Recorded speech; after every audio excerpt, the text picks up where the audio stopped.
Hi, are you thinking about moving to Seattle, Washington? Well, in today's video, I'm going to take you through the pros and the cons of living in the Emerald City. Okay, taking you through Washington's yin and yang, the good and the bad of this city in Northwest America.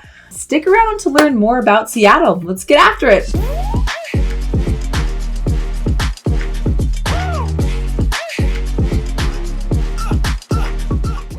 Hi, if this is your first time to my channel and you want to know about moving to Seattle or the suburbs around it, then subscribe to my channel and tap that bell for notifications so that you can be the first to learn about the current market here in Seattle, Washington. We get contacted all the time from people just like you looking to make their move to Seattle, and we love it. So whether you're looking to move in 7 days or 70 days, get in touch with me using the information in the description below so we can help you make that smooth move to Seattle. So, like I said, today we are going to be talking about the pros and the cons of living in Seattle, Washington.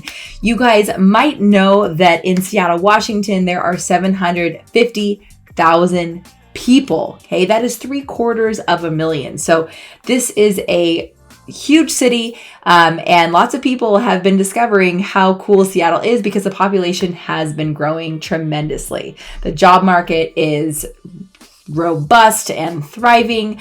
It's the fourth largest port city actually in the country. So trade with Asia is hugely popular and important, runs right through downtown Seattle, right on the water there. So you might have seen the wheel that's down there. You might see the Pike Place Market and the people throwing the fish. But there's a lot more to Seattle, and we're going to get into that today. The number one pro of living in Seattle is the natural beauty that surrounds you. When you are in Seattle, you've got mountains, you've got the Cascades on over to the east side, you've got the Olympics over on the west side, you've got lakes, you got Puget Sound right there. There's multiple lakes. There's rivers close by. There's just hills of green. There's just little mountains everywhere. And no matter where you live in the city, whether you're on Capitol Hill or you're on Queen Anne, there's going to be a different view, a different lake to look at, different hills of just lush greenery right at your footsteps. So people love that about living in Seattle, Washington. There's additionally 485 parks. Oh my goodness, that's so many. That includes 3 national parks and over 85 miles of paved roads, trails. If you want to go rollerblading, biking, what have you, there's lots of trails that go right around lakes like Green Lake or Seattle, Washington. So you can get your exercise while looking out at the lake. There's just not that many downtown cities that provide that kind of visual atmosphere that's so appealing. So huge draw of living in Seattle. Number 2 pro of living here in Seattle is it's got a really strong job market. Seattle is really good for companies, both small and large companies.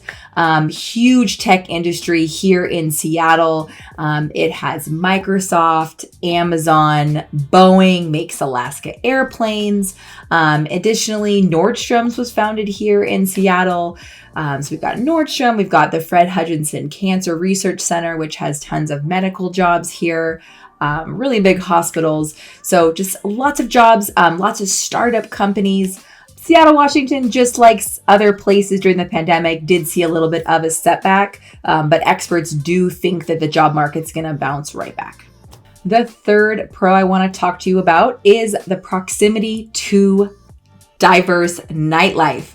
Hey, this is not like living in the suburbs, which I'm usually talking about in my videos, because life is way different when you are in a major metropolitan area, and especially one like Seattle, where you've got all these different hills and mountainsides and waterways. It's going to lead to incredible restaurants, entertainment, different cuisine, things like that. So Seattle, Washington, sometimes called the Rain City or Emerald City, has tons of lounges and bars and rooftops, places to go out, museums, sports centers, which I will get into later. I'm going to talk to you about some of the top 4 neighborhoods to go out in.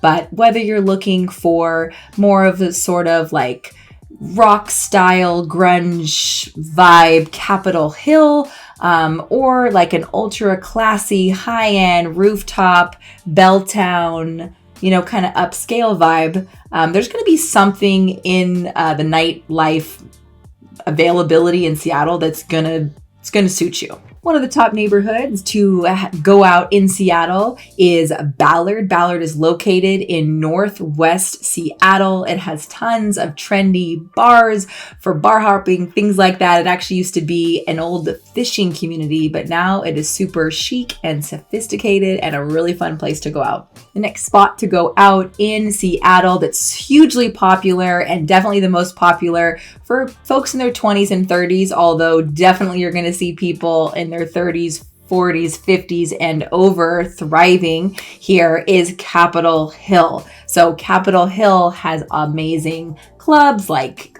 Q. You can go get your tattoos. You can go get a late night, your vinyl album. You can go get ice cream at Salt and Straw. Lots of things to do with the nightlife in Capitol Hill. The next neighborhood that is hugely popular for going out is Belltown.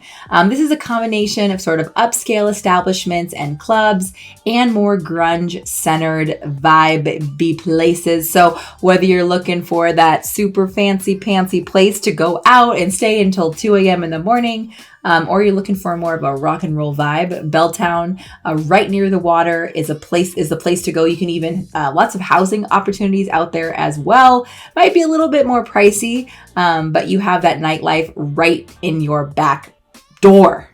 So that is just the start of what a night out in Seattle could look like. Furthermore, there are lounges though, and speakeasies and concert venues, rooftop bars. I want to talk to you more about that because there are some amazing rooftop bars in Seattle that you are going to want to go catch the sunrise to, looking over the water. Let me tell you about that. One of those bars is Frolic Kitchen and Cocktails. You've got the Nest, the Fog Room, and Ben Paris, just to name a few. There's a ton more than that, but I think that is so cool. You guys, these rooftop bars are outstanding. You got to check them out. So you name it, no matter what type of cuisine or nightlife.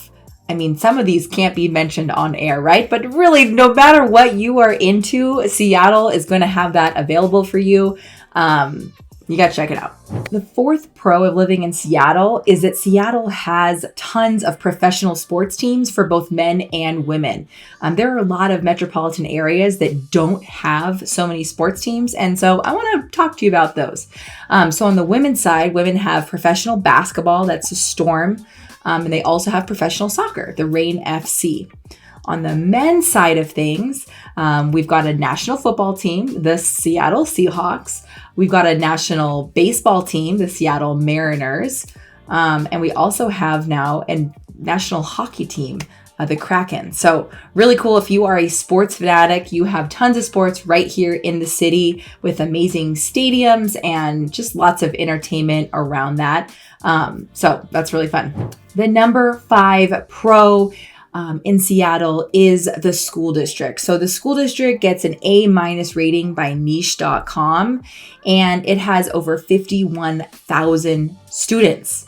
Holy cow, that is huge, right? Which makes sense when you consider the city is 750,000 people. So 750,000 people, it's going to be a big public school system. There are, of course, private schools and other kind of specialty schools, but the public school system gets an A- rating, which if you compare it to nearby places, it's right. It's kind of right in it's either as good or better than other metropolitan areas in sort of the northwest corner of the United States. So if we compare it to Portland has a B rating, so it's better than Portland. Boise has an A rating. Tacoma, which is just southwest of Seattle, but another metropolitan area, large city in Washington, gets a B- rating. And San Francisco, which sometimes is compared to Seattle, also has an A- rating. So pretty good when you consider you've got a range of incomes and families and experiences. I will show you a map here to kind of talk about how there are different neighborhoods that are going to offer public schools with a little bit higher of a rating. So as you look at the middle and the top parts of the city of Seattle, you're going to have more A's and B's. And then if you look at the ratings on the southern part of the city, there are some schools that get a C rating, kind of bringing down that average, which is just bound to happen. 64% of students in Seattle are passing their math assessments, and 72% are showing proficiency in reading. All right, and now the not so fun part. These are kind of the cons of living in Seattle. You might want to consider a suburb after I tell you all of these things on my list. So number one con of living in Seattle is the weather, right? So we all know that Seattle is not the sunniest, warmest place, but it's not as rainy as people think. It's not on the top 10 list of rainiest cities in the Washington, even though every time you watch a video, right, Seattle's always got to be raining. But it is pretty darn cloudy. So there are over 200 days of the year where at least one cloud sneaks into the sky. So that could just be a day where there's like clouds in the morning and then it burns off. But it is a little bit grayer. You might just need like a happy light or something. Some folks do that here in the Pacific Northwest, just to kind of feel that fake vitamin D light on you. But hey, whatever floats your boat. There are also 152 rainy days. So that's a little bit on the rainy side. Less than half of the year does have rainy days. And the rainstorms aren't crazy like New York or some other places that have really like big, heavy rainstorms. Arizona, those storms are crazy. It's not like that bad, but it's kind of like a slow drizzle situation, which isn't always, super fun for people. Something to think about. But I will say, if you compare it to some of the larger, crazier weather patterns that a lot of the country's experiencing right now, like hurricanes and tornadoes and wildfires, Seattle, Washington doesn't have to deal with those types of major disasters. We haven't even had a big earthquake since, I believe, 2001. And that didn't do too much damage, but that is kind of a little bit of a pro mixed in with a con. But again, the weather, pretty rainy, pretty gray on some of the days, but we have amazing summers, but winter is not so great. The number two con of living in Seattle, Washington is the traffic. Oh my goodness, folks. The traffic in Seattle is it's brutal. It's mainly because it is set up next to so much water.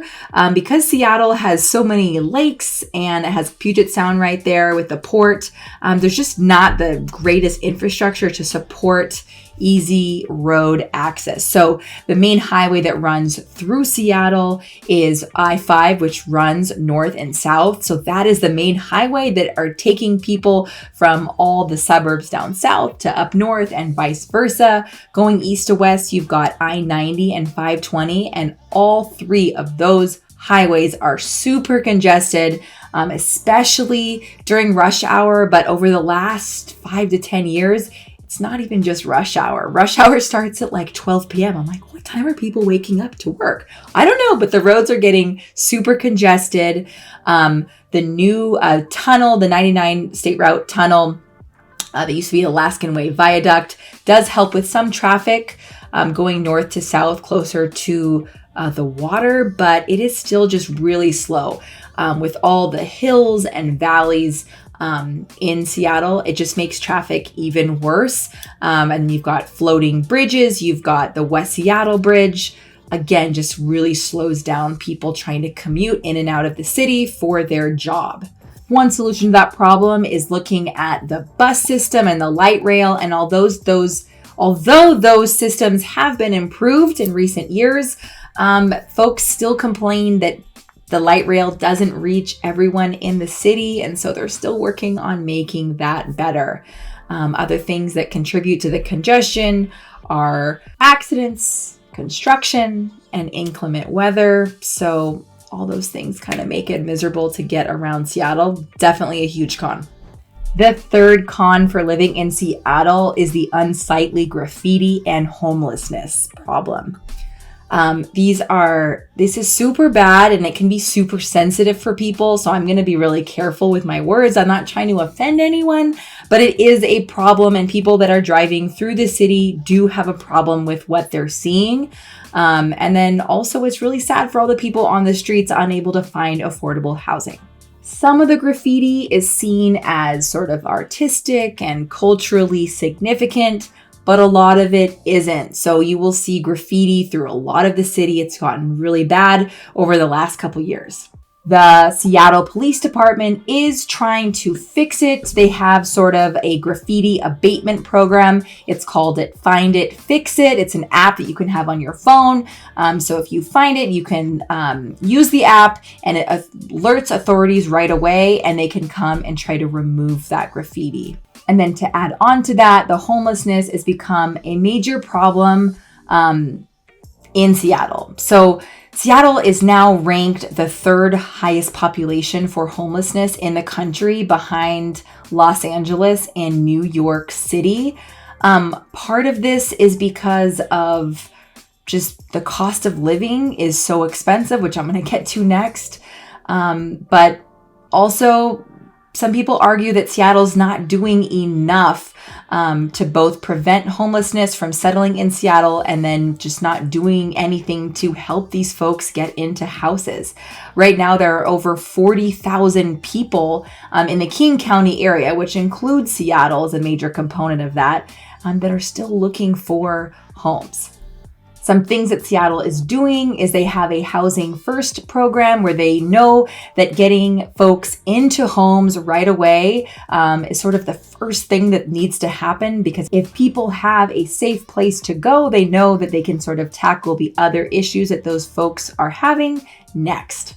The second thing they're doing is they're looking at affordable housing initiatives to help certain places require that if you make over this amount, you can't live here, helping folks that just don't have the money to live in expensive places like Seattle to find a home and be able to live there comfortably. There are also prevention programs to help people from getting to this point, like assistance programs for paying rent, things like that. And then finally, they do try to collaborate with local nonprofits. A company that was talked about from NPR is called Just Care. And they looking at taking on camps individually and helping folks looking at their holistic problem and sort of how are we going to get them out of this mess and into a home and taken care of so that they're not just back on the streets, within a few months. So those are the things that are being done. But again, homelessness is a huge issue, threatening people's safety